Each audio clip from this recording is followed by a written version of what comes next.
السلام علیکم۔ دیکھیے، مفتی صاحب نے جو بات بیان فرمائی ہے وہ اصولی طور پر بالکل ٹھیک ہے۔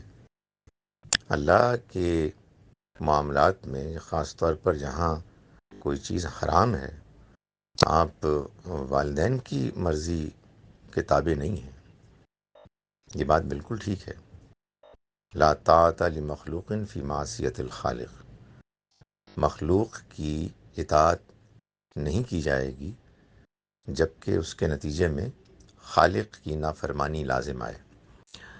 لیکن میرا خیال ہے کہ شاید ان کی بات سمجھی نہیں گئی پوری طرح سے۔ کیا ہو سکتا ہے کہ انہوں نے جواب میں یہ بات بیان نہ کی ہو، اور اس لیے نہیں کی ہو کہ بعض اوقات ایسا ہوتا ہے کہ انسان سمجھتا ہے کہ اس میں جو چیزیں لوازم ہیں اس کی، وہ لوگ آپ سے آپ سمجھ جائیں گے۔ قرآن مجید میں بھی ہم یہ دیکھتے ہیں، احادیث میں بھی دیکھتے ہیں کہ ایک بات بیان کی جاتی ہے اور اس میں بعض چیزیں جو طے ہیں، امپلائیڈ ہیں، اس میں شامل ہیں، ان کو اس لیے بیان نہیں کیا جاتا کہ لوگوں کو معلوم ہی ہے یا اور دوسری جگہوں پر بیان کر دیا گیا ہے۔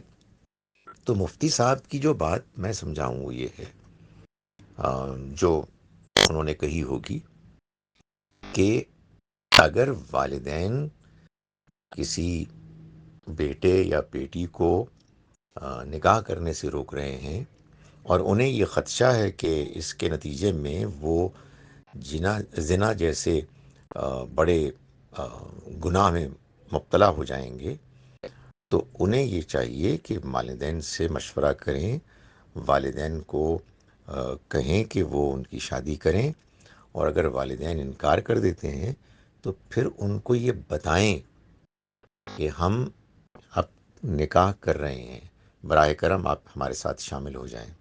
اور اگر وہ انکار بھی کریں تو تب بھی ان کو یہ علم ہو کہ ان کا بیٹا یا ان کی بیٹی نکاح کر رہے ہیں۔ چھپ کر نکاح کرنے کی تو کوئی گنجائش نہیں ہے۔ یعنی اگر اس بات کی اجازت دے دی جائے کہ لوگ زنا کے خدشے کے پیش نظر چھپ کر نکاح کر سکتے ہیں، پھر تو اس کو کوئی روک نہیں سکتا، لوگ چھپ چھپا کر نکاح کریں گے۔ اصل میں جو بات میں سمجھتا ہوں کہ مفتی صاحب نے کہی ہوگی یا چاہا ہوگا کہ وہ اس بات کو کنوے کریں، وہ یہ ہے کہ گناہ سے بچنا، زنا سے بچنا ہر حال میں لازم ہے۔ اس وجہ سے اگر والدین اس کی اجازت نہیں دیتے کہ ان کا نکاح ہو، تو وہ پھر ان کو بتا دیں کہ ہم پھر اب نکاح کر رہے ہیں اور آپ بھی اس میں شامل ہو جائیں۔ اگر نہیں بھی شامل ہو رہے تو ہم تو بہرحال آپ کو یہ بتا رہے ہیں کہ ہم اب نکاح کر رہے ہیں۔ ظاہر ہے کہ یہ چھپ چھپا کر نہیں ہوگا، یہ اعلانیہ ہوگا۔